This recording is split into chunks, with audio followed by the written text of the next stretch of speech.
أعوذ بالله من الشيطان الرجيم بسم الله الرحمن الرحيم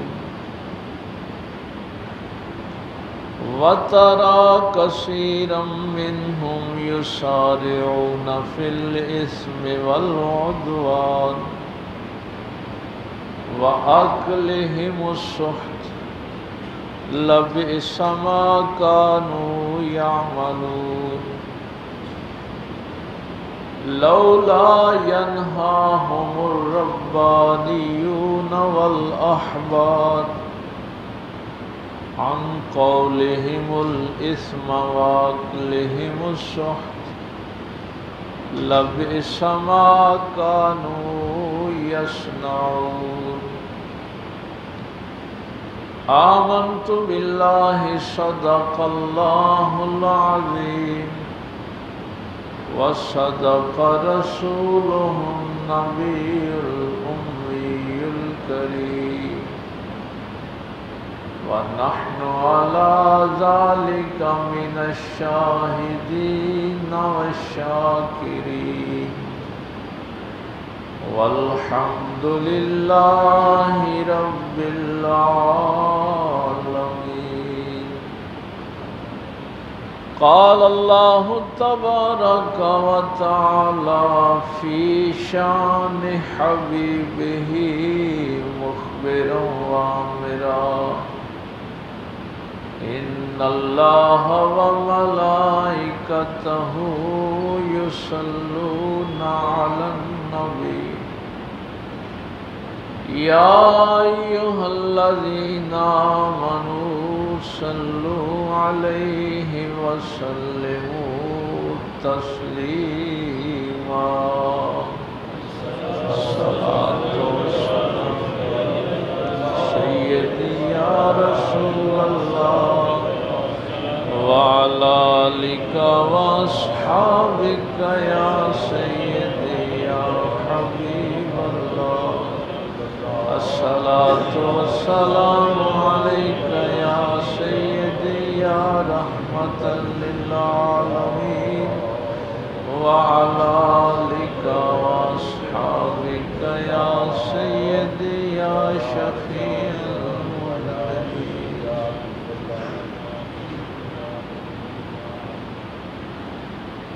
اللہ رب العزت کی حمد و ثنا کے بعد کہ جو اپنی ذات کے اعتبار سے بھی یکتا ہے اور اپنی صفات کے اعتبار سے بھی یکتا ہے، اللہ کا کوئی شریک نہیں،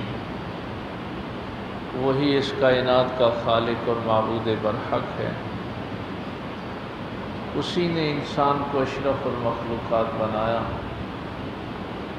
اور ہم سب نے پلٹ کر اسی اللہ کے حضور پیش ہونا ہے۔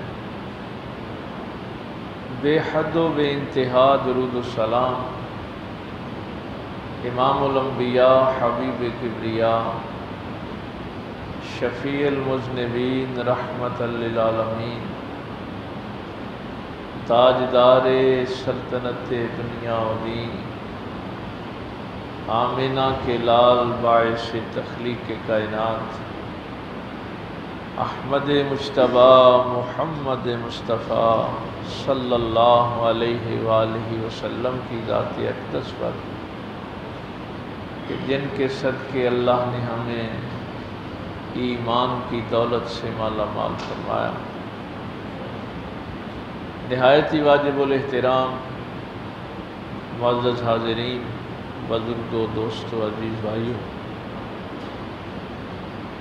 یہود کے مختلف عقائد پہ ہماری گفتگو ہو رہی تھی، اور پھر بنی اسرائیل کے مجموعی عقائد توحید کے اور آخرت کے متعلق۔ آج اللہ تعالیٰ نے ان کے عوام اور خواص دونوں کے متعلق قرآن کریم میں جو ارشادات فرمائے وہ دونوں آیات آج ہم نے تلاوت کی ہیں۔ اللہ فرماتا ہے وَتَرَى كَثِيرًا مِّنْهُمْ، آپ دیکھتے ہیں ان میں سے اکثریت کو یسارعون، وہ دوڑ کر آتے ہیں فی الاسم، گناہ کی طرف، والعدوان، ظلم کی طرف، وَأَكْلِهِمُ السُّحْتَ، اور حرام کھانے کی طرف۔ نبی پاک صلی اللہ علیہ وسلم سے یہ بات کہی جا رہی ہے کہ آپ دیکھتے ہیں کہ ان کی اکثریت جو ہے وہ گناہ کی طرف دوڑتی ہے، ظلم کی طرف دوڑتی ہے، اور حرام خوری کی طرف دوڑتی ہے۔ لَبِئْسَ مَا كَانُوا يَعْمَلُونَ، یہ برے اعمال ہیں جو وہ کرتے ہیں۔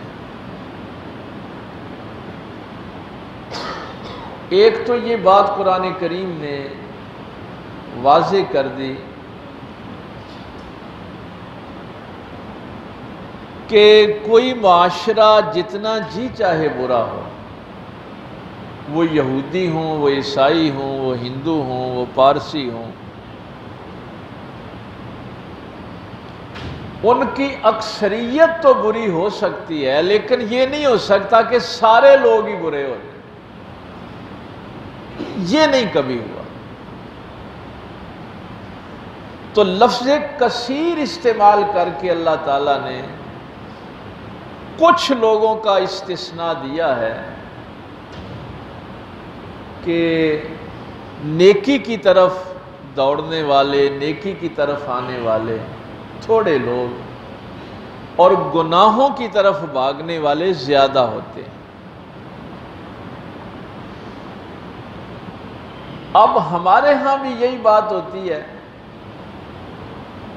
جب ہم یہ جملہ کہتے ہیں نا کہ دنیا نال چلنا ہے، اس کا مطلب یہ ہوتا ہے کہ اکثریت نال چلنا ہے۔ تو ہم اکثریت کے ساتھ چلنے کے زوم میں اپنی آخرت برباد کر لیتے۔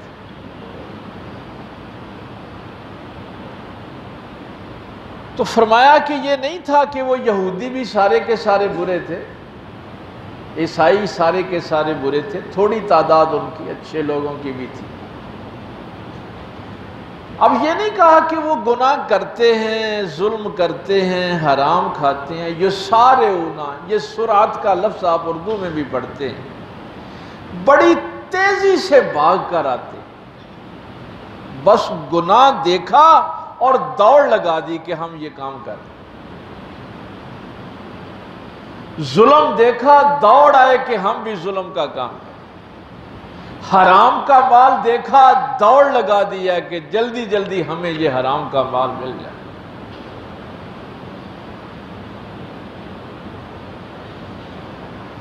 فرمایا یہ سرعت، یہ تیزی آتی کب ہے؟ کب انسان دوڑتا ہے گناہ کی طرف، حرام کی طرف، ظلم کی طرف؟ جب گناہ اس کی عادت بن جاتا ہے۔ ابتدا میں ایسا نہیں ہوتا، ابتدا میں جب وہ گناہ کی طرف جاتا ہے تو جھجکتا ہے، اس کا ضمیر ملامت کرتا ہے، کبھی اس کو لوگوں کا خوف ہوتا ہے کہ لوگ کیا کہیں گے، یعنی ڈرتا ہے، خوفزدہ ہوتا ہے۔ لیکن جب اس گناہ پہ اس کی عادت پختہ ہو جاتی ہے تو پھر اس کو بتانے کی ضرورت نہیں ہوتی، وہ ارادتاً یا غیر ارادی طور پہ اس نے جانا ہی گناہ کی طرف ہوتا۔ اس لیے اس کی تفصیل میرے پاک پیغمبر صلی اللہ علیہ وسلم نے جو بیان فرمائی تھی کہ جب آدمی ایک گناہ کرتا ہے تو اس کے دل پر ایک سیاہ نقطہ لگا دیا جاتا ہے، اگر وہ توبہ کر لے تو وہ نقطہ مٹا دیا جاتا ہے، اگر توبہ نہ کرے، معافی نہ مانگے تو پھر ایک اور نقطہ گناہ کرے گا، پھر تیسرا گناہ کرے گا، تیسرا نقطہ۔ یہ وہ میں انسانوں کی کیفیت بیان کر رہا ہوں جو اللہ رسول نے ہمیں بیان فرمائی۔ ہم بچپن میں، یہ میں نے جب قرآن کریم کو اس حوالے سے دیکھا تو بچپن میں ہم یہ دیکھتے تھے، یقین جانیے کہ اگر کسی سے یہ کہہ دیا جاتا تھا نا کہ تو نے دودھ میں پانی ملایا ہے، تو وہ معذرت کرتا تھا، نہیں نہیں میں نے تو ایسا نہیں کیا. یعنی وہ اس بات سے آگے یعنی دلائل دیا کرتا تھا کہ نہیں نہیں میں والا ہو جا برا کام کرنا ہے. اگر کوئی بندہ رشوت کے پیسوں سے موٹر سائیکل خرید لیتا تھا تو وہ موٹر سائیکل چھپاتا پھرتا تھا کہ لوگ کیا کہیں گے کہ یہ اس نے حرام کا مال جو ہے یہ اس سے یہ چیز خریدی ہے. یہ ہم نے مشاہدہ کیا ہے، میں نے تو بچپن میں یہ دیکھا ہے کہ لوگ برائی کر کے ڈرتے تھے، اگر کوئی کرتا بھی تھا نا تو ڈرتا تھا. لیکن اب صورتحال یہ ہو گئی ہے کہ آپ کسی سے کہیں تو وہ کہتا ہے ہاں ڈالا ہے دودھ میں پانی، کیا ہو گیا. اب وہ کہیں نا بھائی رشوت لیتے ہو تو وہ کہتا ہے نہیں بھائی گھر کا سلسلہ چلتا لیتا ہوں رشوت، پھر کیا ہو. تو قرآن یہ کہہ رہا ہے کہ یہ صورتحال کب پیدا ہوتی ہے؟ جب گناہ تیری عادت کا حصہ بن جاتا ہے. جب گناہ عادت میں داخل ہو جاتے ہیں، بار بار کرتے ہو، تو پھر یہ صورتحال جو ہے وہ پیدا ہو جاتی ہے کہ اکثریت جو ہے وہ گناہ کی طرف بھی راغب تیزی سے جاتے ہیں، سرعت کے ساتھ جاتے ہیں. ایسے نہیں ہے کہ وہ پھر خوف زدہ ہوتے ہیں. اور اگر انسان ساتھ ساتھ توبہ کرتا رہے، معافی مانگتا رہے، تو اس کا دل جو ہے وہ صاف رہتا ہے، اس کا ضمیر بھی اس کو ملامت کرتا رہتا ہے. یہ تو ان کی اکثریت کی بات، اور ہماری بھی اکثریت کا نقشہ ہے جو قرآن کریم نے کھینچا ہے کہ اکثریت تو بھائی یہی کرے گی، گناہ کی طرف بھی جائے گی، ظلم کی طرف بھی جائے گی، اور حرام خوری کی طرف بھی جائے گی. اب اگلی آیت ہے ان کے خواص کے متعلق. فرمایا لولا ینہاہم الربانیون، کیوں نہیں روکتے ربانیون جو اپنے آپ کو اللہ والے کہتے ہیں، جو کہتے ہیں کہ ہم اللہ والے ہیں، نیک ہیں، پیر ہیں، مشائخ ہیں، عابد ہیں، زاہد ہیں، وہ اس اکثریت کو کیوں نہیں روکتے؟ والاحبار، اور ان کے علماء جو کہتے ہیں کہ ہمارے پاس دین کا علم ہے، ان قولہم الاسم، جھوٹ سے، گناہ کی بات سے. جب کسی کی زبان سے گناہ کی بات نکلتی ہے، جھوٹ نکلتا ہے، تو یہ لوگ کیوں خاموش رہتے ہیں؟ یہ کیوں نہیں روکتے ان کو؟ وَأَكْلِهِمُ السُّحْتِ، اور حرام خوری سے، حرام کھانے سے کیوں نہیں روکتے؟ لَبِئْسَ مَا كَانُوا يَصْنَعُونَ، یہ کتنے ہی برے کرتوت ہیں جو ان کے علماء اور مشائخ بھی کرتے ہیں. اس کے میں آتا ہوں، جب عام عوام کی بات آئی تو جملہ تھا لَبِئْسَ مَا كَانُوا يَعْمَلُونَ، اور جب آئی مشائخ اور علماء کی باری تو پھر جملہ آ گیا لَبِئْسَ مَا كَانُوا يَصْنَعُونَ. اس قرآن کے پہلے مفسر مولا علی کے بعد حضرت عبداللہ ابن عباس رضی اللہ تعالیٰ عنہ، نبی پاک صلی اللہ علیہ وسلم نے ان کو گڑتی بھی دی تھی، ان کے علم کے لیے دعا بھی فرمائی تھی.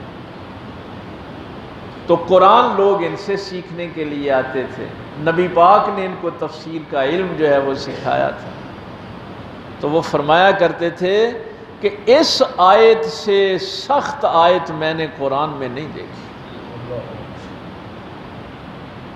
جتنی سخت آیت یہ ہے نا، اس سے سخت آیت میں نے قرآن میں نہیں دیکھی. بھائی بات ہی بڑی عجیب ہے نا، ایک بندہ گناہ کرتا ہے، ایک بندہ ظلم کرتا ہے، ایک بندہ حرام کھاتا ہے، وہ اتنا برا نہیں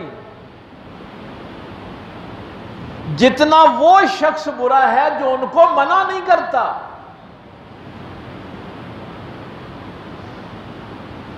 اہی تو خاموشی نال کہہ دینے ہیں نا، اپنے اپنے تھان جتھے کو لگا ہے ٹھیک ہے، لیکن پاک پیغمبر صلی اللہ علیہ وسلم نے تو اس کی وضاحت فرمائی ہے نا کہ اگر دل سے بھی برا نہیں جانتے تو پھر تو ایمان ہی نہیں ہے نا، کیونکہ کمزور ترین ایمان تو یہ ہے نا کہ برائی کو دل سے برا جاننا۔ اور اگر کوئی شخص برائی کو دل سے بھی برا نہیں جانتا تو اس کا تو ایمان ہی نہیں ہے۔ اس لیے فرمایا کہ اس سے سخت آیت قرآن میں اور کوئی نازل ہی نہیں جتنی یہ سخت آیت۔ اب یہ ذمہ داری گناہ سے روکنے کی، حرام سے روکنے کی اور ظلم سے روکنے کی، کچھ مفسرین نے اس کی تفصیل میں یہ بات بیان فرمائی ہے کہ یہ جو ربانیون لفظ ہے اس سے مراد وہ لوگ ہوتے ہیں جو حکومت کی طرف سے متعین کیے جاتے ہیں، اور احبار وہ عالم ہوتے ہیں جو عام ہوتے ہیں جن کا حکومت سے تعلق نہیں ہوتا۔ لیکن زیادہ تر کا اتفاق یہی ہے کہ اس کا حکومت سے تعلق نہیں ہے۔ یہ وہ لوگ جو اپنے آپ کو نیک کہتے ہیں، اپنے آپ کو زاہد کہتے ہیں، عابد کہتے ہیں، تہجد گزار کہتے ہیں کہ ہم بڑی عبادت گزار ہیں، یا اپنے آپ کو نبی پاک کے دین کا وارث عالم کہتے ہیں، یہ ان کے لیے یہ دونوں لفظ جو ہیں وہ استعمال ہوتے ہیں۔ دو طریقے ہوتے ہیں، ایک تو حکومت وقت کی طرف سے ہم یہ کہتے ہیں کہ فلاں قانون نافذ نہیں ہوا، فلاں نہیں ہوا، چوروں کو حکومت روکے، ظالموں کو حکومت روکے، سود خوروں کو حکومت روکے۔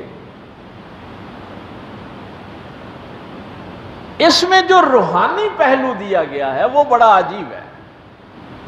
وہ یہ دیا گیا ہے کہ اگر ایک بندے کے دل میں دنیا کی محبت ہے، یعنی جو کچھ بھی انسان کرتا ہے نا پہلے اس کے اندر وہ چیز پیدا ہوتی ہے نا، اس کے مطابق وہ عمل کرتا ہے۔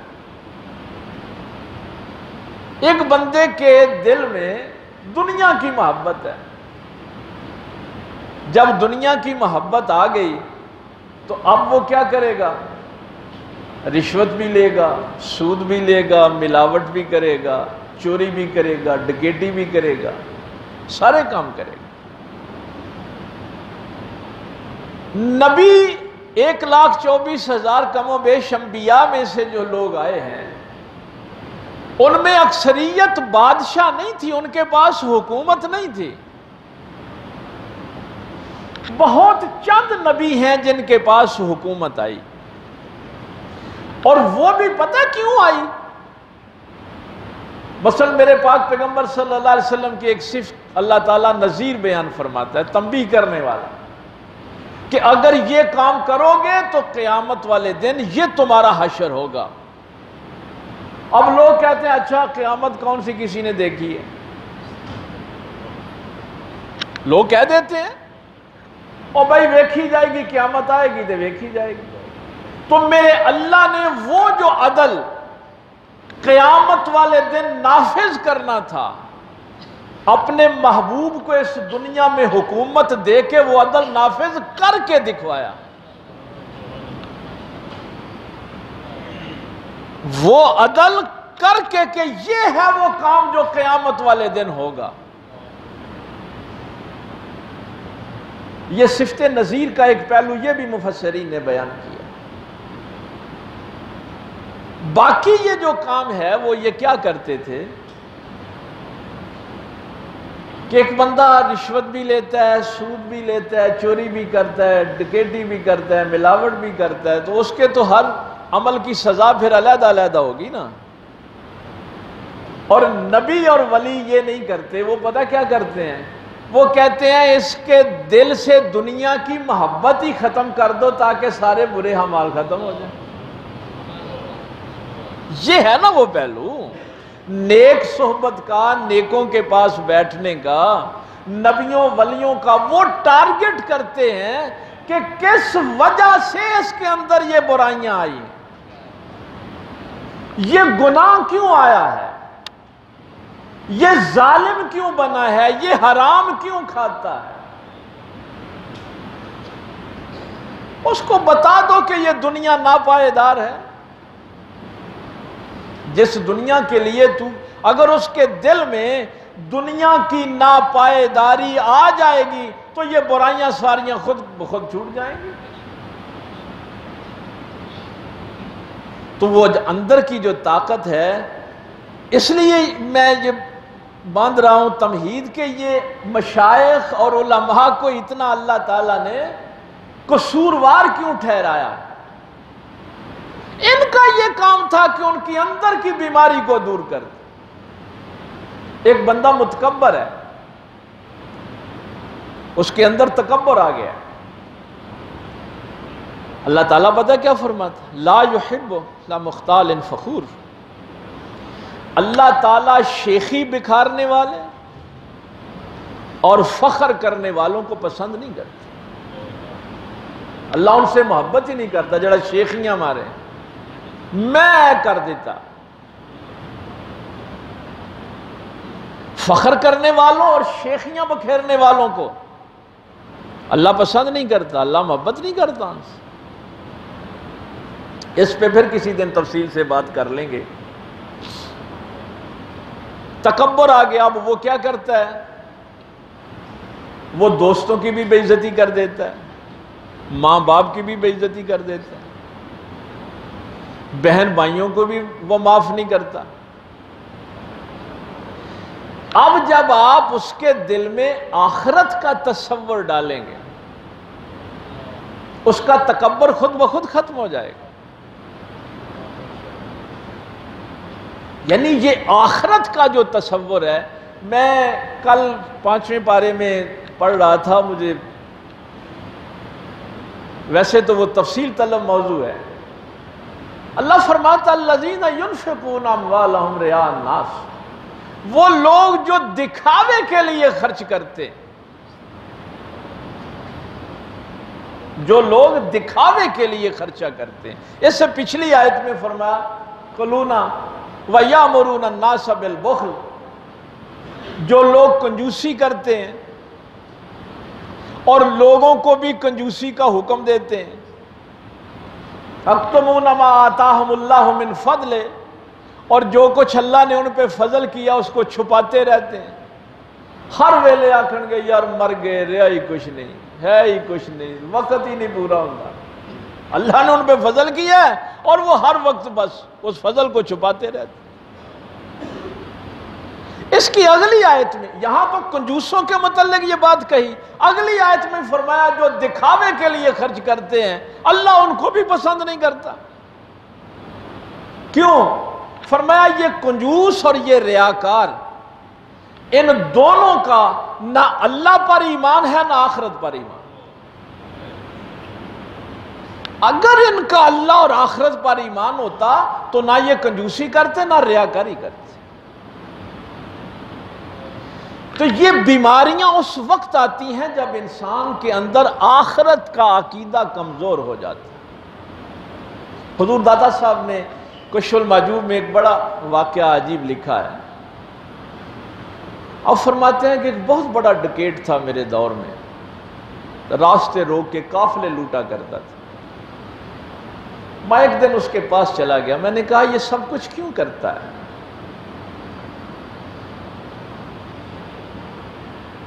کہنے لگا جی اپنے بیوی بچوں کے لیے، خاندان کے لیے۔ یہ کشف المحجوب میں واقعہ لکھا ہے حضور داتا صاحب۔ فرماتے ہیں میں نے اس سے ایک سوال کیا، میں نے کہا کہ یہ تو جن کے لیے کرتا ہے یہ تیرے ساتھ مخلص نہیں ہے،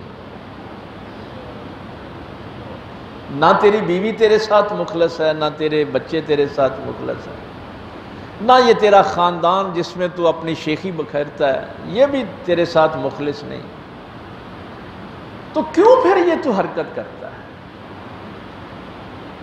اس نے کہا نہیں جی نہیں، میری بیوی بچے تھے، میرے خاندان میرے بڑے تابع دار۔ آپ نے فرمایا اچھا میری ایک بات مان لے، آج گھر جا اور اپنی بیوی سے کہہ کہ یہ جو میں حرام کاری کرتا تھا نا، اس کی وجہ سے مجھے حکومت نے سزائے موت سنا دی، تو اپنی بیوی سے کہہ کہ تو جا کے بادشاہ سے کہہ کہ یہ ڈکیٹیاں یہ نہیں کیا کرتا تھا، میں کیا کرتی تھی۔ بھائی استعمال تو وہ کرتی ہے نا، اور پھر یہی بات اپنے بچوں سے کہہ اور پھر مجھے آگے بتانا۔ کہتے ہیں وہ اگلے دن واپس آیا، آگے اس نے توبہ کی، معافی مانگی، چوری ڈکیٹی چھوڑ دی۔ تو میں نے پوچھا کہ ہوا کیا؟ اس نے کہا ہونا کیا، جب میں نے بچوں سے کہا کہ مجھے حکومت نے سزائے موت سنا دیا ہے، جاؤ میری جگہ جا کے سزا بھگتو، تو نہ کیا آہاں تینوں آکے ہی ڈکیٹیاں کرے گا، جا جا کے سزا بھگت۔ تو اس نے کہا میرے ذہن میں یہ بات آئی کہ اگر یہ آج چھوٹی سزا کے لیے تیار نہیں ہے تو قیامت کے دن یہ میرا ساتھ کیسے دیں؟ یہ بیوی اگر آج میرے ساتھ نہیں ہے تو قیامت کے دن یہ میرے ساتھ کیسے ہو؟ اگر آپ آخرت کا تصور کسی کے دل میں ڈال دیں گے، حضرت ابو مسعود رضی اللہ تعالیٰ عنہ یہی بات فرماتے ہیں نا کہ ایک دفعہ ہی ہاتھ اٹھا تھا نا میرا غلام کو مارنے کے لیے، پیچھے پاک پیغمبر صلی اللہ علیہ وسلم کھڑے تھے، فرمایا خبردار، جتنا اختیار تم اپنے اس غلام پہ رکھتے ہو اس سے کہیں زیادہ اختیار تیرا خدا تجھ پہ رکھتا ہے۔ تو اس کے بعد پھر جرات ہی نہیں ہوئی کہ کسی کمزور پہ میں ہاتھ اٹھاؤں۔ اب قرآن کہتا ہے کہ یہ مشائخ اور یہ علماء ان کو پتہ بھی ہے کہ یہ کام غلط ہے، پھر یہ روکتے کیوں نہیں ہیں؟ پیر کرم شاہ صاحب کی ضیاء القرآن میں دیکھ رہا تھا تفسیر، انہوں نے تو ایک جہاں پہ چونکہ کچھ ترجموں میں میں نے فرق دیکھا تو پھر میں نے 2-3 تفسیروں کو آج سٹڈی کر رہا تھا، تو انہوں نے فرمایا کہ یہ لفظ لولا اگر ماضی پہ آ جائے، اس کے آگے ماضی کا صیغہ ہو، تو اس کا مطلب یہ ہوتا ہے کہ وہ کیوں نہیں روکتے تھے، اور اگر یہ لولا مضارع پہ آ جائے تو پھر اس وقت کے لوگوں کو کہا جاتا ہے کہ تم کیوں نہیں روکتے۔ اب یہ لولا جو ہے یہ مضارع پہ آیا ہے، اس کا ترجمہ یہ نہیں ہوگا کہ وہ کیوں نہیں روکتے تھے، اس کا ترجمہ یہ ہے کہ تم کیوں نہیں روکتے۔ آگے مضارع کا صیغہ ہے ینہاہم الربانیون والاحبار، تو اللہ تم سے یہ بات کہہ رہا ہے۔ باپ کہہ دیتا ہے بچے جو جی چاہے کریں جی، بچے ناراض نہ ہو جائیں۔ فکر پڑی ہوئی ہے آج کل، اگر میں نے اپنے بھائی سے کہا تو بھائی ناراض ہو جائے گا، اور اگر بھائی کھاتا پیتا ہو تو پھر تو ویسے ہی مسئلہ بن جاتا ہے کہ یار کدی میرے کام میں آ جاتا ہے، انہوں میں ہن برائی تو روکا۔ تو قرآن کہہ رہا ہے کہ یہ ہے وہ جڑ جہاں سے معاشرے برباد ہوتے ہیں اور ان کی نسلیں تباہ کر دی جاتی ہیں۔ یہ لفظ سہت جو ہے نا، لفظ سہت یہ بتاتا ہے کہ جب یہ کام ہوتے ہیں تو نسلیں برباد ہو جاتی ہیں۔ یہ کوئی مذاق نہیں ہے۔ اور فرمایا جب عام لوگ یہ سوچتے ہیں کہ یار بچہ ناراض ہو جائے گا، بھرا کھاندہ پیندہ ہی ناراض ہو جائے گا، برادری دا بندہ ہی ناراض ہو جائے گا، تو پھر یہ مشائخ اور علماء بھی یہی سوچتے ہیں کہ اگر میں نے اس سود خور کو کہا کہ تو سود لیتا ہے، رشوت لیتا ہے، تو اے جڑا میرے مدرسے نو 50,000 چندہ دیندا وہ کتے میرا چندہ بند نہ ہو جائے، اے جڑا مسیتے پیسے دیندا ہے مسجد دا چندہ بند نہ ہو جائے۔ تو یہ جو خوف ہے یہ ان کو روکتا ہے، اور پھر وہ لوگوں کو برائی سے نہیں روکتا۔ کہاں سے لائیں گے پھر بابا فرید اور غوث پاک جیسے لوگ کہ جو بادشاہ وقت سے بھی کہہ دیں کہ تیری کمائی حرام کی ہے، ہم نے نظر نیاز نہیں لیں؟ کہاں سے لائیں گے پھر؟ یہ تھا اصل کام ان کا۔ جب یہ کام رک جاتا ہے تو پھر اکثریت بھی برباد ہوتی ہے، اقلیت بھی برباد ہوتی ہے۔ آج کل ایک بڑا اور ایشو چلا ہوا ہے، چند دن ہوئے وہ آتے رہتے ہیں میرے پاس صاحبزادگان بھی علماء بھی، میرا جی 50,000 مرید ہے جی، منو لائک کرنے والے 60,000 نے، منو فلانے ہیں جی۔ میں کبھی کبھی پھر ان سے یہ سوال پوچھ لیتا ہوں کہ تمہیں اس بات کا فخر ہے کہ تجھے 10,000 بندہ لائک کرتا ہے، 60,000 کرتا ہے، 2 لاکھ کرتا ہے؟ کبھی تو نے یہ سوچا ہے کہ یہ جو 60,000 کا تو فخر کر رہا ہے کہ مجھے 60,000 لائک کرتا ہے، اس 60,000 میں سے اللہ کو لائک کرنے والے کتنے؟ تجھے حیا نہیں آتی اگر وہ 60,000 حرام خور ہے اور تو اس بات پہ فرق کر رہا ہے کہ وہ مجھے لائک کرتے ہیں، مجھے پسند کرتے ہیں، میرے اتنے مرید ہیں، میرے اتنے مقتدی ہیں؟ نہیں، اصل وہ ہیں جو اللہ رسول کو پسند کرتے ہیں، وہ ہیں اصل، جو تیرے پاس بیٹھنے کی وجہ سے حرام چھوڑ دیں، غیر محرم پہ نظر پڑے تو ان کی نگاہ نیچی ہو جائے کہ میرے اللہ کا حکم ہے کہ غیر محرم عورتوں کو دیکھو تو نظریں نیچی کر لو، حرام کا مال سامنے ملتا ہو تو ہاتھ پیچھے آ جائے۔ اب یہ جو میں نے بات کہی تھی، وقت تھوڑا رہ گیا، اس کے لیے تفصیل کی ضرورت تھی کہ عام لوگوں کے لیے استعمال کیا لَبِئْسَ مَا كَانُوا يَعْمَلُونَ، یہ بہت برے کام ہیں جو وہ کرتے ہیں۔ اور جب علماء اور مشائخ کی باری آئی تو پھر فرمایا لَبِئْسَ مَا كَانُوا يَصْنَعُونَ، وہ بڑے برے کرتوت ہیں وہ یہ جو کرتے ہیں۔ اس میں 2 لفظ آپ سمجھ لیں، باقی ساری بات آپ کو سمجھ آ جائے گی۔ ایک لفظ ہم استعمال کرتے ہیں فعل، اور ایک استعمال کرتے ظاہراً کوئی ان میں فرق نہیں، فعل بھی کام کو کہتے ہیں، عمل بھی کام کو کہتے ہیں، لیکن فعل عموم کے لیے ہوتا ہے۔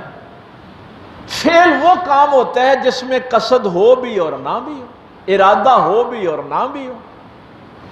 تو عام عوام کے لیے اللہ نے وہ لفظ استعمال کیا ہے کہ ان سے وہ برے افعال ہو جاتے ہیں، کبھی ان کا ارادہ ہوتا ہے اور کبھی نہیں ہوتا، گناہ کا کبھی نہیں ارادہ ہوتا تو کر لیتے ہیں، لیکن یہ جو علماء اور مشائخ ان کو روکتے نہیں ہیں، یہ ان سے برے اس لیے ہیں کہ یہ ارادہ تن ان کو نہیں روکتے کہ میرے پیسے چ کمی نہ آ جائے، میری شہرت چ کمی نہ آ جائے۔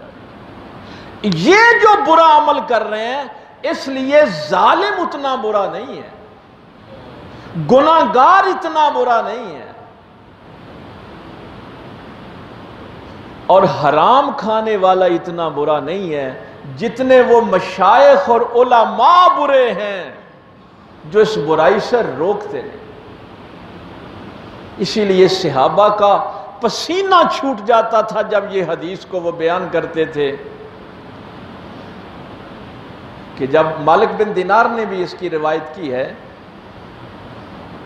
کہ جب پاک پیغمبر صلی اللہ علیہ وسلم نے فرمایا کہ اللہ نے فرشتے کو حکم دیا کہ فلاں بستی کو جا کے الٹا کرو اور اس کے اوپر پتھروں کی بارش کرو، تو فرشتوں نے کہا کہ یا اللہ اس بستی میں تیرا ایک نیک بندہ بھی رہتا ہے۔ میں نے رمضان شریف میں آپ کو بتایا تھا کہ فرشتے کسی ریاکار کی عبادت کی گواہی نہیں دیتے. یعنی جس کو فرشتے نیک کہہ رہے ہیں اس کا مطلب ہے اس کی عبادت میں ریاکاری نہیں تھی، وہ خالص اللہ کی عبادت کرتا تھا. اور میرا اللہ فرمائے کہ سب سے پہلے اس کو الٹا کر کے اس پہ پتھروں کی بارش کرو اور باقی ساری بستی اس کے اوپر الٹی کر دو. یا اللہ وہ کیوں؟ وہ تو ہر وقت تیری عبادت میں لگا رہتا ہے، مخلص بندہ ہے. فرمایا میرا دین باہر گلیوں میں رسوا ہو رہا تھا اور وہ اندر بیٹھ کے اللہ اللہ کر رہا تھا. اس نے باہر نکل کے لوگوں کو منع کیوں نہیں کیا؟ اس کے سامنے دین کے خلاف بغاوت ہو رہی تھی اور وہ اندر بیٹھا رہا. علامہ اقبال نے ایک مصرے میں اس کو بڑا خوبصورت بیان کیا اس حدیث کو کہ نکل کر خانقاہوں سے ادا کر رسم شبیر. امام حسین آرام سے مدینے بیٹھ سکتے تھے لیکن یہ نہیں ہو سکتا کہ نبی کے دین کو خطرہ اور آپ اندر بیٹھے رہ جائیں. آپ کو یہ خطرہ ہو کہ میرے ماننے والے جو ان میں کمی آ جائے گی، یہ ان سے پیسے مجھے کیسے ملیں گے، مولوی کے مدرسے کا چندہ بند ہو جائے گا. ہاں ایک بات علماء نے ضرور لکھی ہے، مفسرین نے بھی لکھی ہے، میں نے جتنا مطالعہ کیا ہے، کہ زیادہ مجرم وہ علماء اور مشائخ ہیں جن کو یہ پتہ ہو کہ میری بات لوگ سنتے ہیں اور اس پہ عمل کرتے ہیں اور اس کے باوجود وہ لوگوں کو یہ بات نہ بتائیں، وہ زیادہ مجرم ہیں. اور جن لوگوں کی، مثلا میں یہاں بیٹھا ہوں آپ میری بات سن رہے ہیں، کئی دفعہ ایسا ہوتا ہے کفار مکہ نبی پاک کی بات سنتے ہی نہیں تھے، رولا ڈال دیتے تھے. اگر کسی بندے کی بات کوئی سنتا ہی نہیں ہے، الٹا اس کی مخالفت شروع ہو جاتی ہے، اس کو تکلیف لوگ دیتے ہیں، عمل تو وہ کرتا رہے گا، عمل کرتا رہے گا، لیکن وہ اس شدت والی آیت میں اس کا شمار نہیں ہوگا. اس میں ان لوگوں کا زیادہ شمار ہوگا جن کی لوگ بات سنتے ہیں اور مانتے ہیں، ان سے عقیدت رکھتے ہیں اور پھر بھی وہ گناہ سے، حرام خوری سے لوگوں کو روکتے نہیں. اور مجھے سب سے زیادہ تاریخ میں جو بڑھیا واقعہ نظر آیا وہ سرکار امام احمد بن حنبل رضی اللہ تعالیٰ عنہ کا تھا. خلق قرآن کے معاملے میں بڑے بڑے علماء زیر زمین چلے گئے، بادشاہ کوڑے مرواتا ہے، بڑے دربار میں لٹا لیتا ہے، چیخیں نکل جاتی ہیں. امام احمد بن حنبل سرکار کے بازو توڑ دیے گئے. لیکن جو بات آپ کو بتانا چاہتا ہوں وہ واقعہ تو لمبا ہے. آپ کا بیٹا عبداللہ کہتا ہے کہ ابا جی جب تہجد کے لیے اٹھتے تھے، ہائے ہائے ہائے، ابن الحیشم ایک ڈاکو تھا اس دور کا، اس کے لیے بڑی دعا کیا کرتے تھے، اس ڈاکو چور کے لیے دعا کیا کرتے. تو میں نے ایک دن پوچھا، میں نے کہا ابا جی آپ یہ تو بڑا بدنام زمانہ آدمی ہے، اس کے لیے دعا کرتے ہیں. تو کہا کہ جب بادشاہ کے سپاہی مجھے پکڑ کے لے جا رہے تھے تو چوری کے الزام میں اس کا ایک ہاتھ بھی کٹا ہوا تھا. تو ایک روایت میں ہے کہ وہ جیل میں ملا، ایک یہ ہے کہ راستے میں ملا. بہرحال اس کی ملاقات ہوئی امام احمد بن حنبل سے. تو کہنے لگا امام صاحب مجھے پتہ چلا ہے کہ آپ اللہ سے محبت کرتے ہیں. بڑا دعویٰ ہے نا ہمیں. اس نے کہا مجھے پتہ چلا ہے آپ اللہ سے محبت کا دعویٰ کرتے ہیں. میں نے کہا ہاں اللہ سے محبت کرتا ہوں، تو اسی لیے اتنی بڑی بات پہ سٹینڈ لیا ہوا ہے نا، بادشاہ کے کوڑوں کی بھی فکر نہیں کرتا. اس نے کہا پھر میری ایک بات سنو، میں ابلیس کا یار ہوں. کہتے ہیں اس ڈاکو نے کہا کہ میں ابلیس کا یار ہوں، ابلیس سے میری محبت ہے. بادشاہ نے کئی دفعہ مجھے جیل میں ڈالا ہے، میرا ہاتھ کاٹ دیا ہے، لیکن جب بھی مجھے موقع ملتا ہے میں اپنے یار سے وفا کرتا ہوں. جب بھی موقع ملتا ہے نا، جیل سے باہر آتا ہوں تو اپنے یار سے وفا کرتا ہوں. تو امام احمد بن حنبل کے صاحبزادے عبداللہ فرماتے ہیں کہ ابا جی یہ بات کہہ کے رو پڑے. کہنے لگے بیٹا اس نے ایک جملہ کہا، اس نے کہا تو اللہ کا یار ہے، میں شیطان کا یار ہوں. اگر تیرے قدم ڈگمگا گئے تو مجھے تیرے اوپر بڑا دکھ ہوگا کہ اللہ کے یار کے بھی قدم ڈگمگا جاتے ہیں.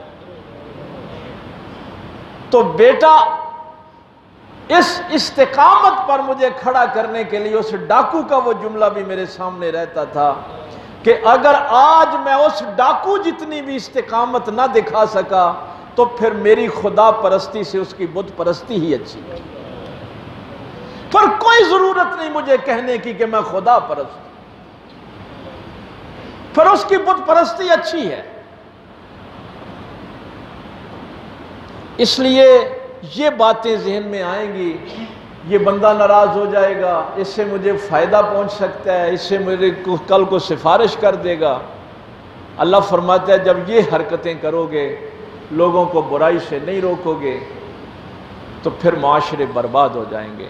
اکثریت نے تو گناہ کی طرف جانا ہے، وہ اقلیت بھی انہی باتوں کی طرف چلی جائے گی تو پھر معاشرے ٹھیک نہیں ہوتے. اس لیے فرمایا کہ ان کے عمل بھی برے ہیں لیکن ان کے یہ جو اپنے آپ کو نیک کہتے ہیں ان کے کرتوت ان سے بھی برے، جو روکتے نہیں ہیں اور دل میں بھی برائی کو برا نہیں جانتے اور بروں کو اپنے بڑی تعریفیں کرتے ہیں ان کی کہ میری فلاں کے ساتھ سلام دعا اور فلاں کے ساتھ میرا بڑا تعلق ہے.